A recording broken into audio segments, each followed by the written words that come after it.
ഒരു പ്രത്യേക മാനസികാവസ്ഥയിലാണ് ഞാനിന്ന് ഇവിടെ നിൽക്കുന്നത്. കാരണം ഇവിടെ എന്നെ കേൾക്കുന്നത് ഒരു സാധാരണ സദസ്സല്ല. ഞാൻ അഭിനയിച്ച അഗ്നിദേവൻ എന്ന സിനിമയ്ക്ക് വേണ്ടി ഗിരീഷ് പുത്തഞ്ചേരി രചിച്ച ഒരു ഗാനത്തിലെ വരി പോലെ അക്ഷര നക്ഷത്രം കോർത്ത ജപമാലയും കയ്യിലേന്തി അഗ്നിയിൽ സ്ഫുടം ചെയ്ത മനസ്സാം ശംഖുമൂരി. ലോകത്തിൻ്റെ നാനാദേശങ്ങളിൽ നിന്ന് വന്ന എഴുത്തുകാരും വിവിധ പ്രതിഭകളുമാണ് മുന്നിൽ. ഈ മഹത് സദസ്സിന് മുന്നിൽ എൻ്റെ വാക്കുകൾ പിഴയ്ക്കരുതേ എന്നാണ് എൻ്റെ ആഗ്രഹം. മാതൃഭൂമിയുടെ അക്ഷരോത്സവം ഉദ്ഘാടനം ചെയ്യാൻ എനിക്ക് അർഹത എന്താണ് എന്ന് ഞാൻ സ്വയം ചോദിച്ചു. 100 വർഷത്തെ മലയാള ഭാഷയിലുണ്ടായ നോവലുകളിലെ 10 കഥാപാത്രങ്ങളെ കഥയാട്ടം എന്ന പേരിൽ വേദിയിൽ അവതരിപ്പിക്കാൻ എനിക്ക് സാധിച്ചിട്ടുണ്ട്. ഇന്ദുലേഖയിലെ സൂര്യൻ നമ്പൂതിരി മുതൽ രണ്ടാമൂഴത്തിലെ ഭീമൻ വരെ വെറും ഒരു അഭിനേതാവായ എനിക്ക് മലയാള ഭാഷ നൽകിയ അനുഗ്രഹമായിട്ടാണ് ഞാൻ ഇന്ന് അതിനെ കണ്ടത്. ഇന്നിവിടെ നിൽക്കുമ്പോൾ ഞാൻ ആ കഥാപാത്രങ്ങളെയും അവയെ സൃഷ്ടിച്ച എഴുത്തുകാരെയും ഓർക്കുന്നു. ഞാൻ അടക്കമുള്ള ധാരാളം മലയാളികൾ രാവിലെ കണി കണ്ടുകൊണ്ടിരുന്ന 4 അക്ഷരമാണ് മാതൃഭൂമി. ഒരു നൂറ്റാണ്ടിന് മുമ്പേ പ്രകാശിച്ച മാതൃഭൂമി എന്ന അക്ഷരങ്ങളിൽ ഇപ്പോഴും ക്ഷയിക്കാത്ത ചൈതന്യമുണ്ട് എന്ന് വിശ്വസിക്കുന്ന ആളാണ് ഞാൻ.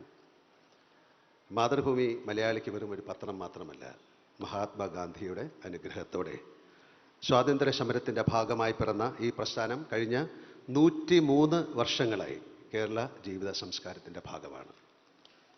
ഈ നാടിൻ്റെ ഭൗതികവും സാംസ്കാരികവും ആത്മീയവുമായ വളർച്ചയുടെ ഓരോ ഘട്ടത്തിലും മാതൃഭൂമിയുടെ സാന്നിധ്യവും അക്ഷര മുദ്രകളുമുണ്ട്. അതുകൊണ്ട് തന്നെ മാതൃഭൂമി എന്നാൽ സത്യവും വിശ്വാസ്യതയുമാണ്, മായം കലരാത്ത അക്ഷരങ്ങളാണ്. മലയാളിയോട് വളരെ ഉത്തരവാദിത്തമുണ്ട് എന്ന തിരിച്ചറിവിൽ ഇനിയും നൂറ്റാണ്ടുകൾക്കപ്പുറത്തേക്ക് സഞ്ചരിക്കാൻ മാതൃഭൂമിക്ക് സാധിക്കട്ടെ എന്ന് ഞാൻ ആശംസിക്കുന്നു. കോഴിക്കോട് ആസ്ഥാനമായി പിറന്ന മാതൃഭൂമി അതിൻ്റെ അക്ഷരോത്സവം നടത്താൻ തിരുവനന്തപുരത്തെ തിരഞ്ഞെടുത്തത് കേരളത്തെ സമഗ്രമായി കാണാനുള്ള ഈ പ്രസ്ഥാനത്തിൻ്റെ വിശാലമായ കാഴ്ചപ്പാട് കൊണ്ടാണ് എന്ന് ഞാൻ വിശ്വസിക്കുന്നു. തിരുവനന്തപുരത്തെ സാധാരണയായി രാജകാലത്തിൻ്റെയും രാഷ്ട്രീയത്തിൻ്റെയും ഭരണത്തിൻ്റെയും മാത്രം മണ്ണായാണ് പലരും പറയാറുള്ളത്. എന്നാൽ സാഹിത്യത്തിൻ്റെയും സംസ്കാരത്തിൻ്റെയും പ്രൗഢി ചാർത്തി നിൽക്കുന്ന ദേശം കൂടിയാണ് എൻ്റേതും കൂടിയായ ഈ തിരുവനന്തപുരം. CV രാമൻപിള്ള എന്ന ഒറ്റപ്പേര് മതി ഇതിന് തെളിവായി. CVയുടെ കാളിയുടയൻ ചന്ദ്രക്കാരനായി വേദിയിൽ വേഷമിടാൻ എനിക്ക് ഭാഗ്യം ലഭിച്ചിട്ടുണ്ട്. സിനിമയായിരുന്നു എൻ്റെ യൗവനത്തിൻ്റെ ലോകമെങ്കിലും ഞങ്ങൾക്ക് ചുറ്റും ഈ തിരുവനന്തപുരത്തെ മണ്ണിൽ വലിയ എഴുത്തുകാർ ജീവിക്കുന്നുണ്ടായിരുന്നു. P. Kesavadev, S. Guptan Nair, M. Krishnan Nair, ONV Kurup, Sugathakumari, Vishnu Narayanan Namboothiri, P. Padmarajan, Malayattoor Ramakrishnan, Puthussery Ramendran എന്നിവരെയെല്ലാം ഞങ്ങൾ വിദൂരത്ത് നിന്ന് കാണുമായിരുന്നു.